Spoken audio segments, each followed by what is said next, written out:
Welcome back to the... I've always wanted to come to India. It's a country that, I'm just absolutely dying to see and explore and learn more about. Unfortunately, I'm only going to be there for a couple of days, but I'm hoping that this will lead to more tour dates there so I can come back and learn and explore and, experience the culture.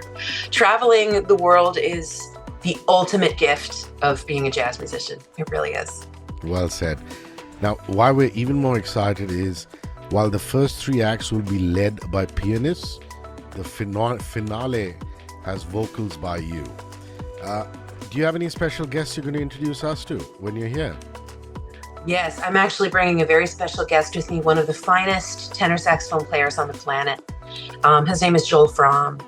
And although his name doesn't ring bells like a lot of the other huge tenor stars, like Josh Redman or someone like that, I guarantee that when you hear him play, you won't believe your ears. He's absolutely astonishing.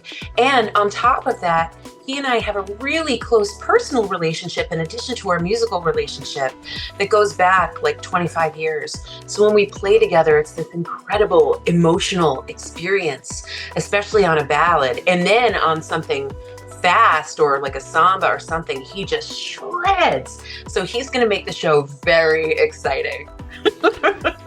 You always think of 15 and 16-year-olds being really enamored by pop music or rock music. It was. I was raised on that music. My family loves jazz. They always have. And so I was hearing jazz records from the day I was born. There was never not music in my house. But then there were a lot of other influences as well. My mother comes from musical theater. My father plays American bluegrass. I have opera singers in the family. So there were influences from everywhere. And I loved pop music too. And rock music. Like in the 90s, I was as likely to be listening to Guns N' Roses as I was to be listening to Ella Fitzgerald or, the soundtrack to a Broadway show. So, or, Earl Scruggs, so it was all over the place. But through all of it, I really knew I was going to end up as a jazz singer. I really knew. It just felt like my identity from the beginning. That's lovely. Show I do, and I definitely do a lot of tunes that she recorded because she recorded everything. She really did. She covered everything. So I know there will be plenty of tunes in the show that were ones that she sang and loved. And, I always bring her influence on stage with me because not only was she a brilliant musician, but an unbelievably kind, warm person. And I try to be as influenced by that as I am by her music. Also, I believe your other big love, apart from jazz music, is also Brazilian music. How did you develop an affinity or a love for Brazilian music? Well, my mother always really loved Brazilian music, growing up like in the 60s and everything with a family who loved jazz. They were hearing Stan Getz and Jobim and João Gilberto and Astru and all of those people, So I heard it all growing up as well. And then when I got to college, Manhattan School of Music, in the 90s, my voice teacher. A tiny space where there's lots of poetry and reading. Oh, I love it.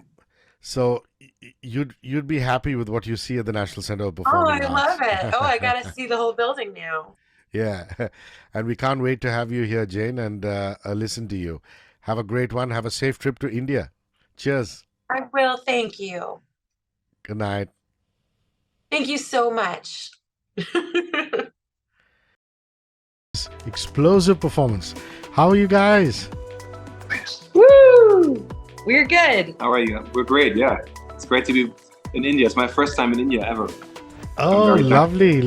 Johanna, would you recount for me how it felt last year being on stage?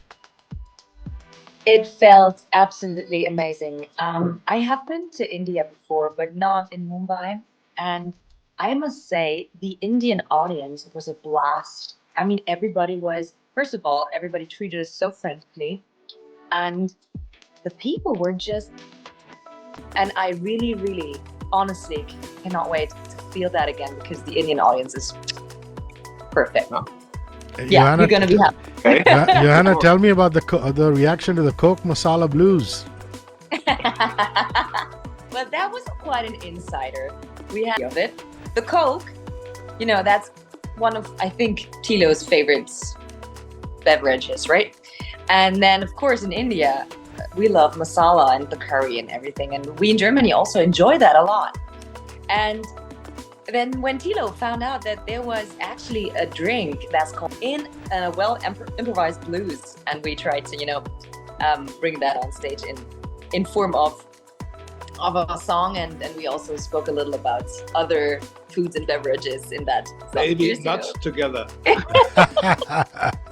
That's what he said on stage. There we have the true lover of the Coke Masala Blues there, Thilo Wolff. Torsten, we're very excited to hear you for the very first time. You're such a... 18 years, I think. And I think the first time I played with him was in 2007. I was only 25, 26 years old, and since then we've been great friends and worked together on many occasions. And mainly in Germany, and this is the first time I'm going together with Thilo abroad, and for me the first time in India. So it's a wonderful mix of nice things coming together. Yeah, he's a great pianist. He's a great composer, great band leader, and just a great human being too. Johanna, it's very different. You've played so many festivals in your lifetime. It's very different being the opening act at a festival as opposed to closing the festival down. Last year, you guys closed the festival down. This year, you're literally the opening act, the first act that goes on stage. Is your approach any different, or is it going to be business as usual for Johanna and the Thilo Wolff Big Band?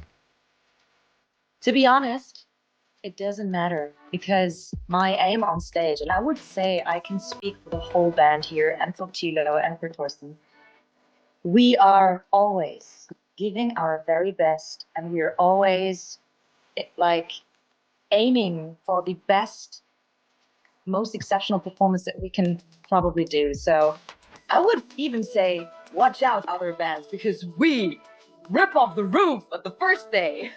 Plus, there's one big difference. Last year, I think it was a quintet, and this year it's how many people, Thilo? 17? 17. Up till 20 people on stage, so it's going to be a big amount of sound coming from the stage to the audience. As big as a big band can get. Above us and behind us, and then the people. And I remember there was one picture that somebody took from really up there, and it felt like really we were like in Rome in a Colosseum, like so huge. Acoustics was nice. The feeling on stage was really, really nice as well. Yeah, it's... Can't wait till Friday. Can't wait. We can't either. Torsten, do you enjoy Indian food? And I mean the real Indian food with the spices. I really enjoy it, yeah. I was just actually in the UK and in Ireland on my tour. And we went to lots of Indian restaurants there. And I told everyone, I'm going to India next week. And they said, well, yeah, it's amazing. Although people here, when they see I'm from Germany, they don't put the real spices like for you guys, and they do it a little softer, so that's okay. But we're actually going to have a dinner now, so I'm looking forward to that. Yeah. Great, and I'm not going to hold you back on that one, guys. The Thilo Wolff Big Band opens the NCPA International Jazz Festival this weekend. It's going to be fabulous on Friday. Johanna, who was here last year, Torsten Goods for the very first time on vocals and guitar. You have to go to Get Book My Show and get your tickets right away, and all information on ncpamumbai.in. Thank you very, very much for your time, and see you soon. Cheers. Thank you so much. You. See you. Bye-bye. See you. 94.3 Radio 1.